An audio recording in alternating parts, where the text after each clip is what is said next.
Hello and welcome to episode 2 of the Secret Spoonie Podcast. It's Claire speaking. Liese isn't with me this week as she's currently just not well enough. She does streaming for her Twitch channel, which is Liese in Wonderland, and as some of you may know, I'm assuming some of you follow her, and I think she's just been doing like blogging and a few other things. I think it's kind of taken its toll. She's run out of spoons and she's kind of got to a point where she's overusing spoons that she doesn't even have. And yeah, we had a bit of a discussion. She's decided to have a well-earned rest.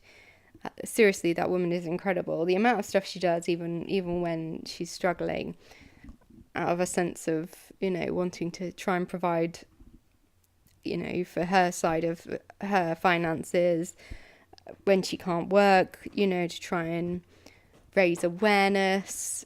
And as a lot of you may know, Liese has been donating 20% of her subs to Emmy Action all year. So she's having a week or so off, and it's just going to be me this week. We've decided that if it's just going to be one of us, we're still going to carry on, because we were kind of putting it off from last week, knowing that both of us weren't very well. And then we thought, well, we can just kind of do it by ourselves, and that would work quite well. We can, if it's just one of us, it'd be a bit of a different format. So we're thinking perhaps an Emmy newscast. So just talk about what's in the news. And that's kind of pertinent this week, as Emmy Action, the charity that Liese donates to, they've currently been campaigning for NICE guidelines to be updated. So NICE, the National Institute for Clinical Excellence in England, is, I think it's a governing body. It allocates funding. It also basically tells doctors how to treat illnesses and what to do. Their current guidelines are graded exercise, which is slowly increasing your levels of activity week after week.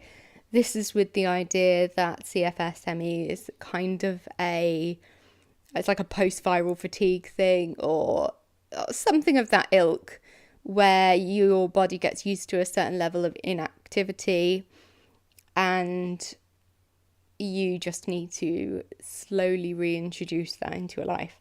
However, research shows that it's been shown to cause more harm than good. I can go into it on another video perhaps, or on another podcast. So on the 24th of January, MPs in Parliament debated Emmy funding and guidelines, and they discussed the specifically with the NICE guidelines in mind. Let me have a look. I've actually got the page on Emmy Action in front of me. So on Thursday, 24th January, historic debate took place. Over 40 MPs from across the political divide sat in the House of Commons to debate a motion on myalgic encephalomyelitis, or ME, CFS as it's otherwise known, with 27 of them making impassioned contributions on behalf of their constituents. Those of you who sign up to Emmy Action may have got an email through or they may have seen it on Twitter, where they're actually asking for people to lobby their MPs and say, can you go and can you discuss? So what was overwhelming was stories from other actual sufferers. They said it was the debate built on, I'm reading from bits of this from the Emmy Action website, so you can go and have a look on there. It's all really interesting. The debate built on 2 Westminster Hall debates last year, which demonstrated the breadth of support for this subject and need for further debate on a centre stage. Opportunities to debate issues raised by backbench MPs are hard to come by.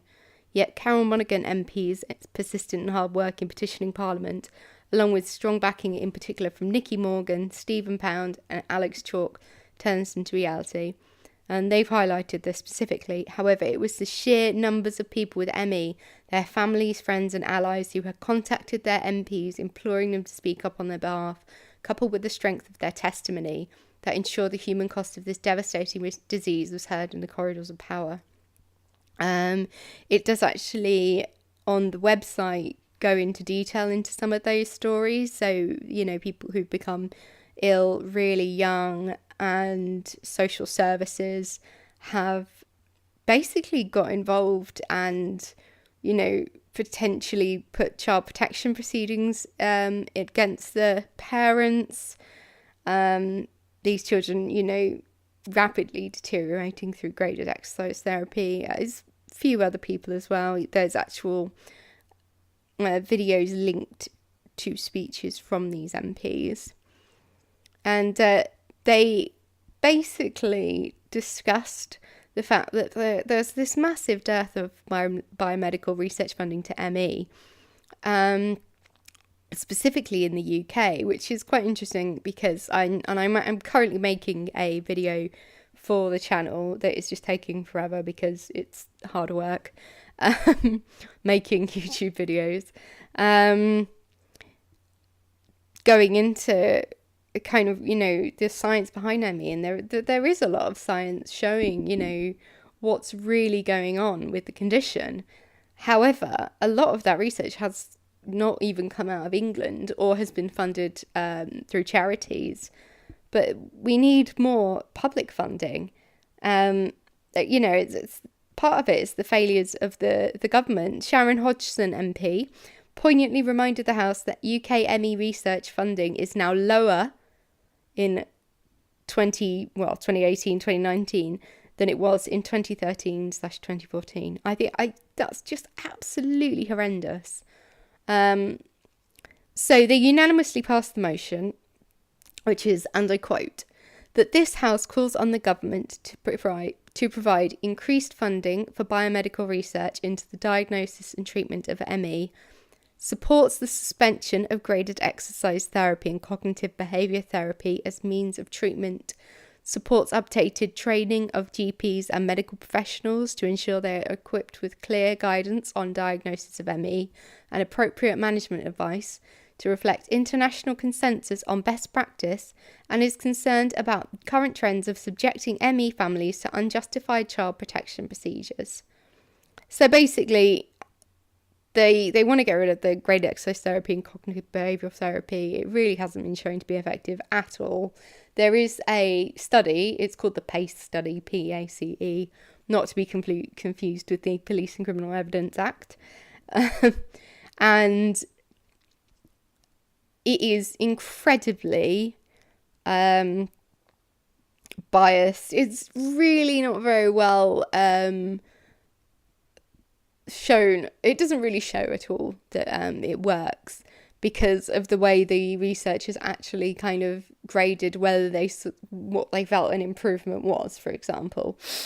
So, if, say, I think it was something along the lines of, say your ME is graded between 1 to 10, 1 being fine and 10 being really severe, and say over the course of 6 months, they said overall it went from 9 to 8. They were saying they were logging that as a complete success, whereas it's not. And also ME is it's a fluctuating illness. It's really hard to sort of look at it unless you're looking at it qualitatively rather than, I think it was mainly just a quantitative study, which it does have a lot of drawbacks when you look at data in a quantitative way rather than a qualitative way. So Stephen Pound actually made an especially important contribution to the proceedings, which I think is really good to read as well. And this was highlighted on the ME Action page, which I will link in the description on the YouTube channel. This House recognises the reality of your condition. This House will not sit idly by while you suffer. This House will not ignore you. This House will devote its intelligence and its resources to research, ultimately to resolve and to cure this terrible condition. ME sufferers the world over must know that this house and this nation is finally speaking for you. Which I think is just a fantastic response from MPs. And, at this point, I do not care what side of the political divide you belong on. There are a lot of really good MPs from both sides of the debate, and there really are a lot of good MPs in general from on both sides who are standing up for their constituents, who, we all know the ones we hate in Parliament, but, some of these backbenchers who, are absolutely taking a pounding from their constituents at the moment from Brexit have gone and they've spoken. 40 isn't a lot, but at the end of the day, it's a start. We just need to keep going. And I think what was significant is the fact that they've said that it was the amount of people sufferers who actually wrote to their MPs that has, brought them there. And I do think that is really worth noting. 40 now, obviously it's a tiny amount, but that's 40 that were there speaking for us. Sorry, I just apologise, by the way, for any background noise that sounds odd. I do have cats, so and I don't have like a dedicated podcast room or anything. I'm just sat on my sofa with my microphone and my cat next to me. That's 40 MPs, and next time it might be 50. Time after that it might be 60. The only way is up if we just keep on writing to them and keep on lobbying them, because if you don't speak to them, if you don't let them know it's a problem, then they're not going to listen. And those of us with ME, we're hidden away, we're suffering, we're either, working but absolutely so exhausted that we don't have time to do anything else. When we get home, we just sleep, or we're not working at all and we're just hidden away, shut away, just too tired. Well, I say tired, too absolutely exhausted and fatigued to be able to, go out into society half the time. And there is that danger because we don't look ill necessarily, because we don't seem ill, because it's hard for us to get out and about, for us to be invisible. And I think now that we've got Twitter and now that we've got Facebook, but specifically things like Twitter, and we can email our MPs, we can message them, we can start to raise more awareness, and that's the only way we're going to get the message out there. So, as I said, I'm currently working on a video explaining ME in more depth, but there is significant scientific evidence to show that this complex multi-system debilitating disease is a very real medical complaint. And I'm talking like genuine evidence on a cellular level. There is genuine changes in the body. They still don't have a marker, but it doesn't mean they can't see actual sort of shared changes and problems. And I think that there's a fact that there are very real physical complaints caused by mental trauma as well. It means that doctors can kind of disregard anything that isn't easily explained. So doctors are failing patients whose symptoms can't be easily explained, can't be packaged up into this nice sort of neat, oh, this is wrong with you, no, this is wrong with you. And what I think is really interesting is we know that increased levels of the stress hormone cortisol can cause significant damage to the body. It's real substantive damage, and it's just merely dismissed. Cortisol damage alters immune system responses, suppresses the digestive system, the reproductive system, and growth processes. This is scientific fact. And I think this is really important to note, because the fact that those with CFS can often cite a stressful life event prior to becoming unwell with CFS should not therefore be used to discount patients' reports on their physical health. We're not malingerers. And I do think this kind of feeds into this idea of graded exercise therapy and cognitive behavioural therapy, of just sort of saying, well, they've had something awful happen to them, or they've had this awful virus, maybe they were overworking themselves, and they're just feeling overwhelmed, their bodies are a bit exhausted, but we can just get them back on track. And actually it's not necessarily about that. It's about, perhaps there's something going on there where your body is damaged in some way by stress. It can be damaged by other things. I think there's some genetic factors potentially at play. And then something happens. I think they still think it could well be virus triggered, but not necessarily like cause, something that flips the switch. And then that sort of triggers ME into happening, and it kind of all goes downhill from there. And I think the complexity and the invisibility means that doctors just don't know what to do. And I think that's really sad. They do discount us, they do forget, and then they use these absolute nonsense, nice guidelines to get away with treating us really badly. And I just think history's not going to look kind on them. I'll go into this in much more in depth in the video, but there has been, many decades of just complete distrust of sufferers and patients, and just not listening to their voices.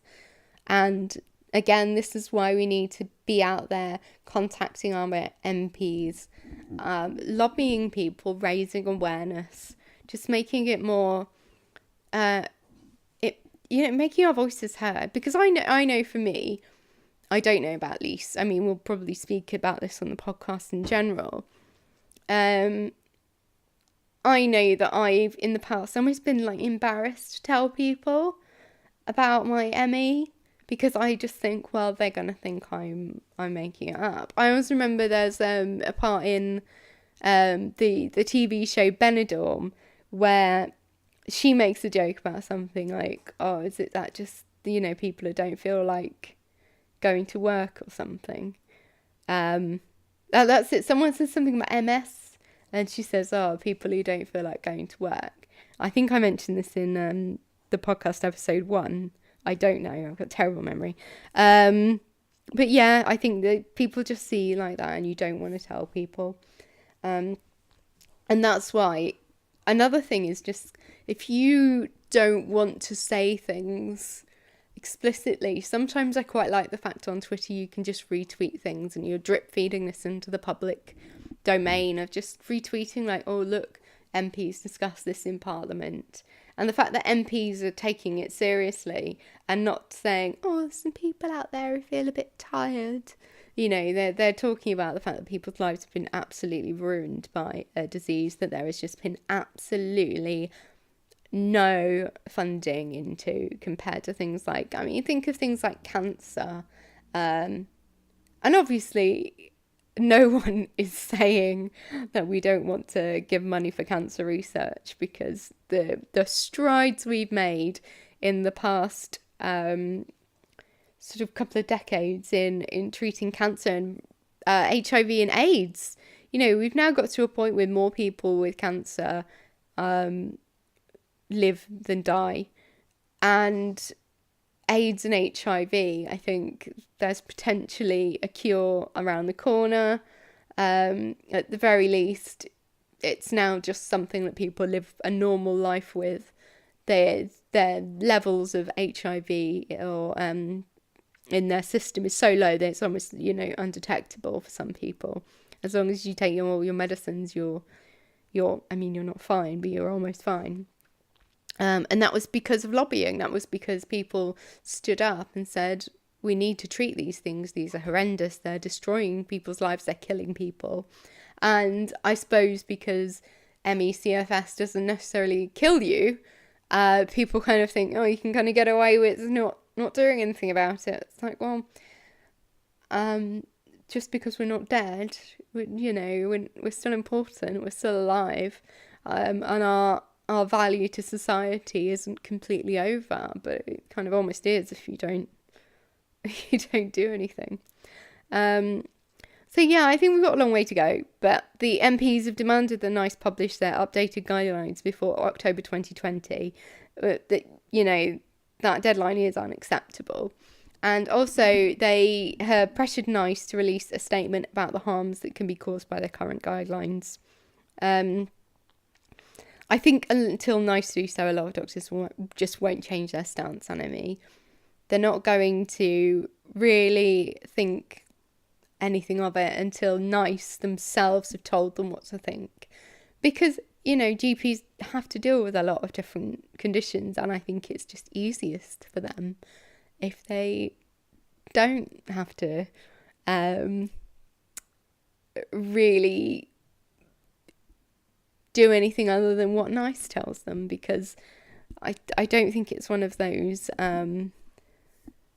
things where, because you're being given funding by a trust, each individual doctor's surgery gives money from a trust.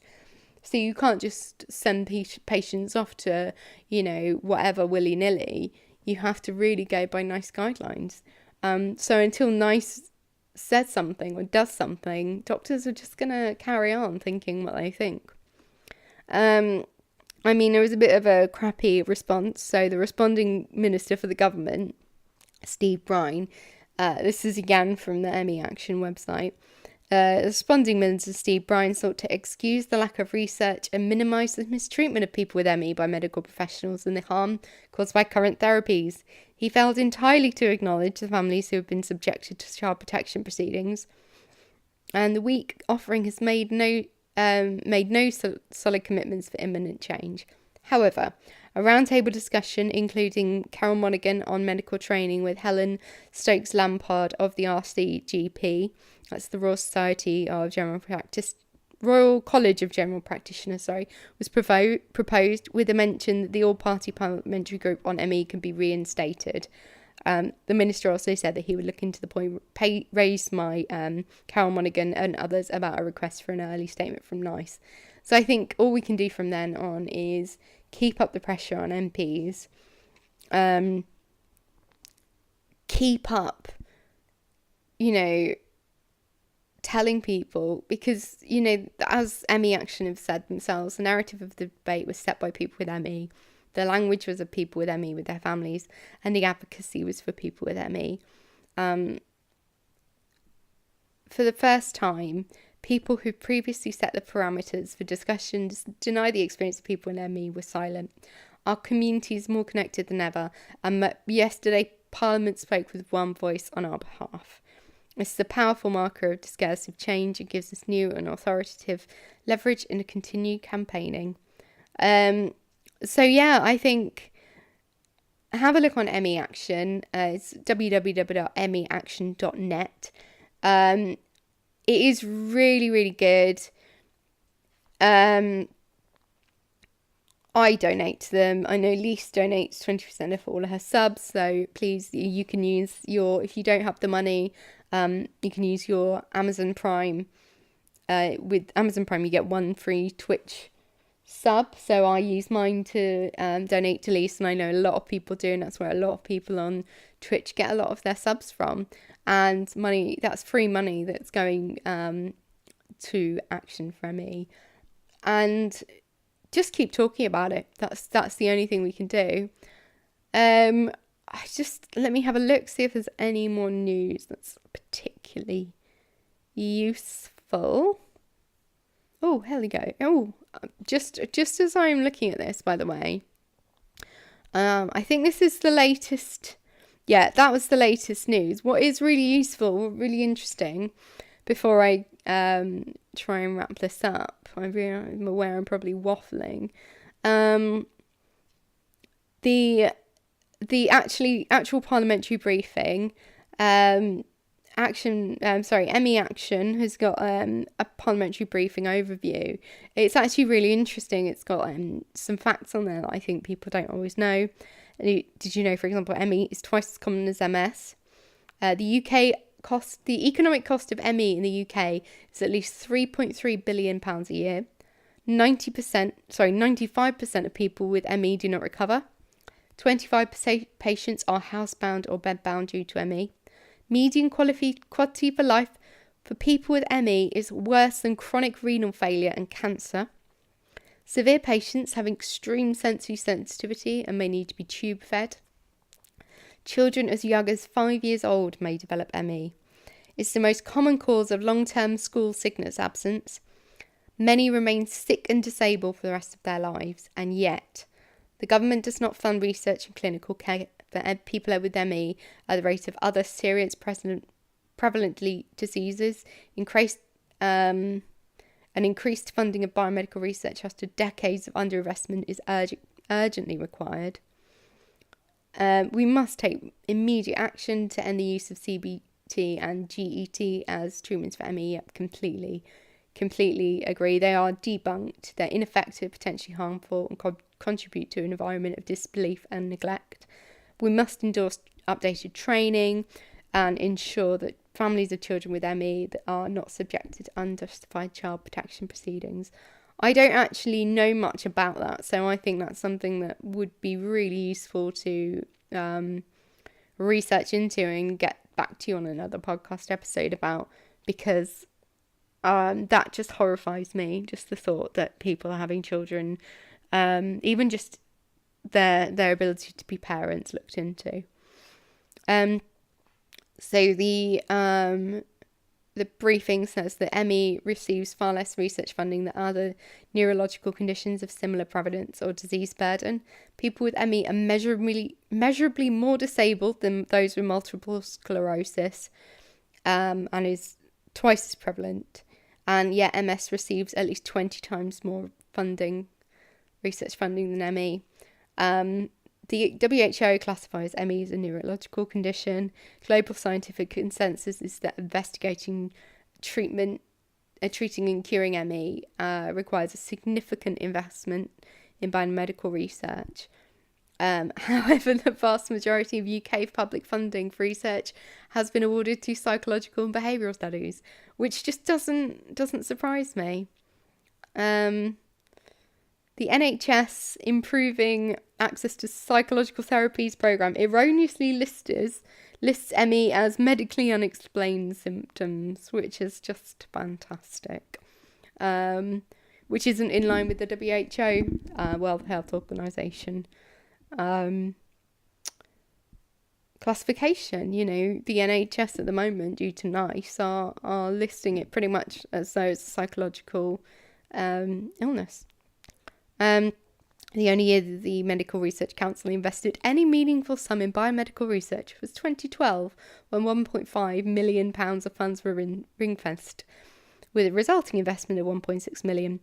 And I'm just going to say, that sounds like a lot. It's not a lot. However, no funds have been allocated for biomedical ME research since then.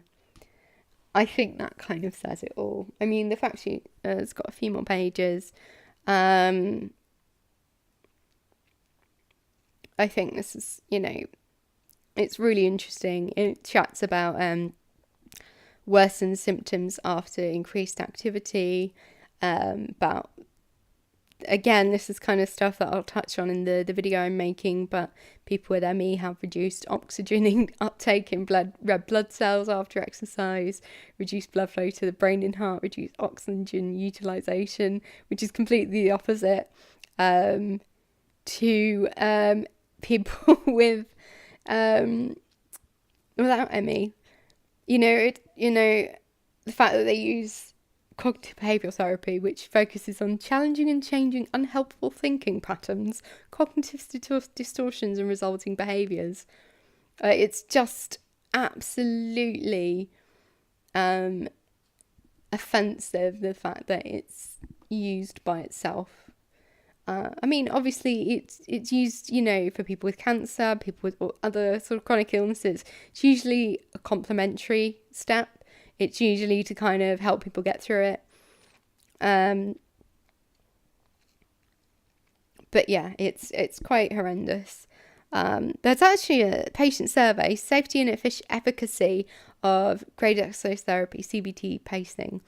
So graded exercise therapy, 30% improved, 22% no change, 49% got worse. CBT, 29% improved, 53% absolutely no change, and 18% got worse.